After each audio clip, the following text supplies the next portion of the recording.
கர்த்தருடைய பரிசுத்த நாமத்துக்கு ஸ்தோத்திரமும் துதியும் கனமும் மகிமையும் எப்போதும் உண்டாகட்டும்.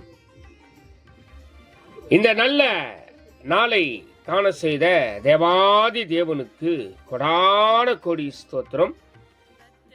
கர்த்தரின் மகிமை ஆத்துமா ஆதாயம் சுவிசேஷ ஊழியத்தின் சார்பாக இன்றைய நாளுக்கான சில நிமிட தேவ செய்தியை கேளுங்கள்.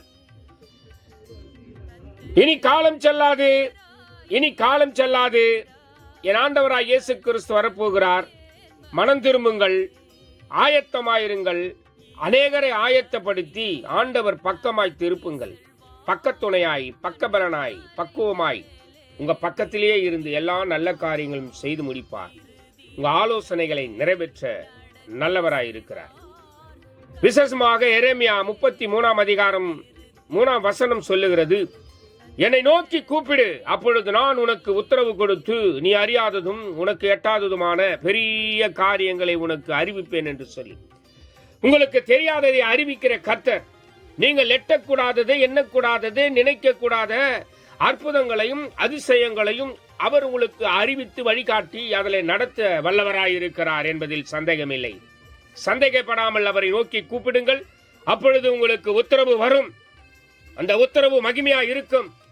உங்களுடைய ஆவிக்குரிய ஜீவியத்தில் அது பிரயோஜனமாக இருக்கும்.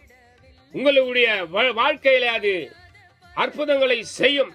ஆக உனக்கு எட்டாத பெரிய காரியங்களை உனக்கு அறிவிப்பார். ஆக எது குறித்தும் கலங்காதிருங்கள், பயப்படாதிருங்கள், பயந்து போகாமல் இருங்கள். அவரை நோக்கி கூப்பிட்டு எல்லா நன்மைகளையும் பெற்றுக் கொள்ளுங்கள். அவரை நோக்கி பார்த்த முகங்கள் பிரகாசம் அடைந்தது. நீங்க வெட்கப்படவில்லை, வெட்கப்படுவதும் இல்லை.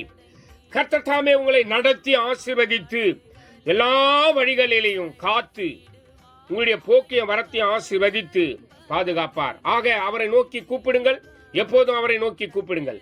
God bless you. God bless you.